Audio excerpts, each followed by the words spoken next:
हर बम बम, ओम नमः शिवाय। सभी शिव भक्तों को पावन श्रावण मास की बहुत बहुत बधाई हो। भक्तों, वेद पुराणों के अनुसार श्रावण मास भगवान भोले शंकर को अत्यंत प्रिय होता है, क्योंकि इस माह में शिव भक्त कांवड़ी गंगोत्री गोमुख हरिद्वार आते हैं तथा पवित्र गंगा जल कांवड़ में भरकर भोलेनाथ को अर्पित करते हैं। इस माह में शिव मंदिरों की शोभा देखने वाली होती है भक्तों।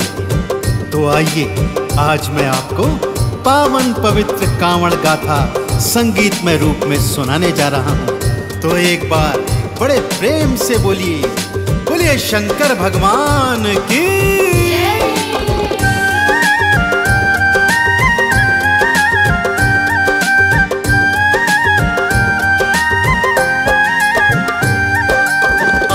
भक्तों, शिव की गाथा सुनाओ।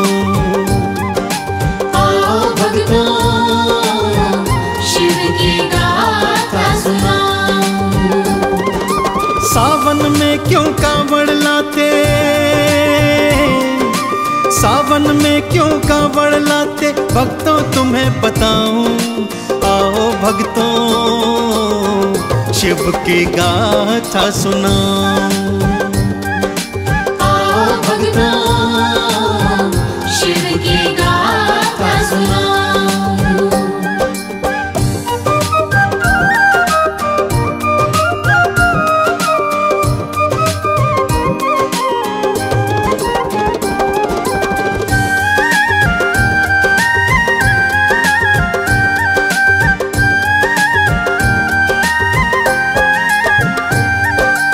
गाथा रावण और उसकी शिव भक्ति से संबंधित है भक्तों। तो भगवान शिव का सुमिरन करते हुए आइए सुनते हैं पावन पवित्र कांवड़ गाथा।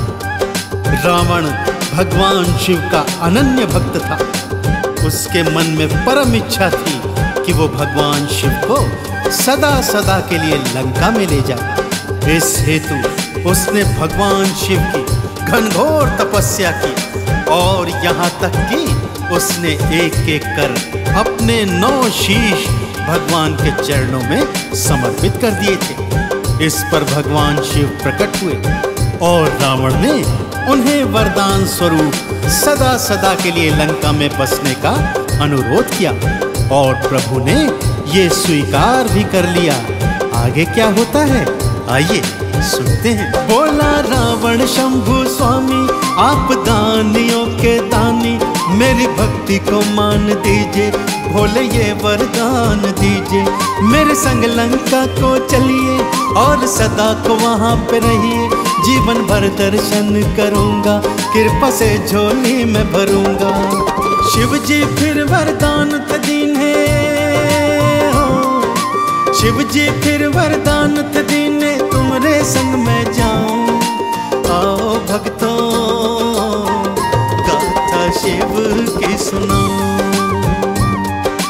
आओ भक्तों, शिव की गाथा सुनाओ। शिव जी ने अपना स्वरूप पावन शिवलिंग का बना लिया भक्तों और स्वयं साक्षात उसमें समा गए। परंतु उन्होंने रावण को इस हेतु एक शर्त भी बताई कि यहाँ कैलाश से तेरी लंका तक यह शिवलिंग तेरे कांधों पर ही रहेगा और इसे लंका में ही भूमि पर रखना ताकि ये वहीं स्थापित हो सके। ध्यान रहे रावण, यदि ये शिवलिंग मार्ग में बीच में कहीं भी रखा गया तो ये वहीं स्थापित हो जाएगा और तू इसे लंका नहीं ले जा पाएगा। भक्तों, रावण ने ये शर्त सहर्ष स्वीकार कर ली और शिवलिंग को अपने कांधे पर धर आकाश मार्ग से लंका की ओर चल पड़ा। इधर देवी देवता चिंतित हो गए और भगवान श्री हरि विष्णु के पास आए और बोले, हे भगवान, यदि भगवान शिव लंका चले गए तो सृष्टि का अनर्थ हो जाएगा। कुछ कीजिए श्री नारायण, कुछ कीजिए। रावण मन ही मन हर्षाए, शिवलिंग को लेकर के जाए। विष्णु बालक रूप बनाए, फिर अपनी माया फैलाए। लघु शंका रावण को आई, माया अपना खेल रचाए। उस पर तो दबाव था पड़ता, रावण करता तो क्या करता। रावण भूमि उतर के सोचे, रावण भूमि उतर के सोचे, जाऊं तो कहाँ जाऊं। आओ भक्तों गाथा शिव की सुनाऊं। आओ भक्तों शिव की गाथा सुनाऊं।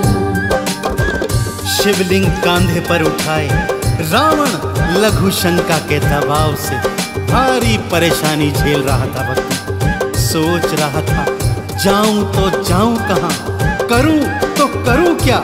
कि तभी बालक बने श्री हरि विष्णु उनके सम्मुख आ गए। रावण ने बालक का नाम पूछा तो उन्होंने अपना नाम बैजू बताया।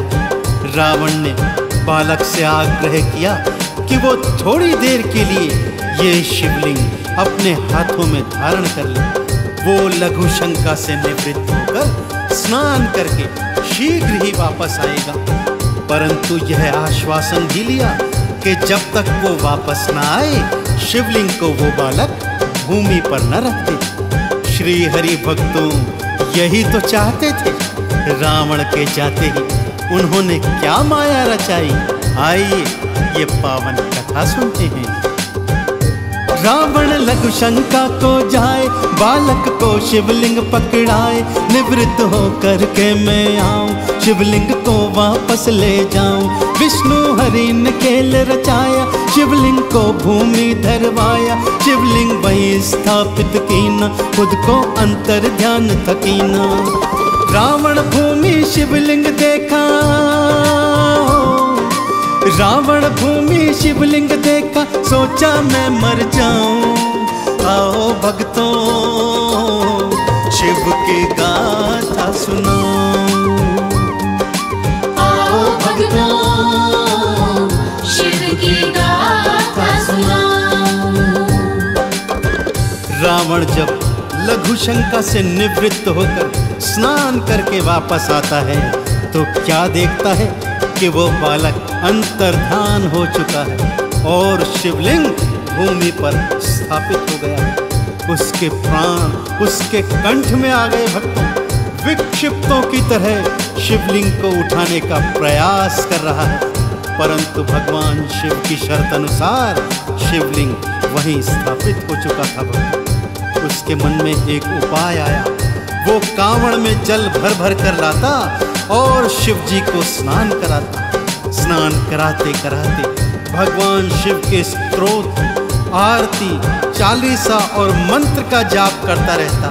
सोचता भगवान शिव एक बार फिर प्रसन्न हो जाएंगे और उसके संग लंका को चले जाएंगे। परंतु शिव की लीला तो भगवान शिव ही जाने। भगवान शिव ने दर्शन दिए और रावण को समझाया कि हे रावण, अब ये शिवलिंग कहीं नहीं जाएगा, यहीं स्थापित हो जाएगा। चिरकाल तक मेरे भक्त कांवड़ ला ला कर इस शिवलिंग पर चढ़ाएंगे और पुण्य फल प्राप्त करेंगे। आज से इस पावन स्थान का नाम बैजनाथ धाम होगा और श्रावण मास में जो कांवड़िए यहाँ पवित्र कांवड़ में गंगा जल भर मुझे अर्पित करेंगे, जीवन पर्यंत मेरी कृपा उन कांवड़ियों को प्राप्त होती रहेगी। रावण कांवर भर भर लाए, शिवलिंग को नहलाता जाए। शिव के स्रोत मंत्र को गाए, शिव के नाम की अलख जगाए। शिव जी ने दर्शन दिखलाया, रावण को था फिर समझाया। शिवलिंग अब ना जा पाएगा, मेरा धाम ये कहलाएगा। आज से बैजनाथ में इसका, आज से बैजनाथ में इसका पावन नाम धराऊं।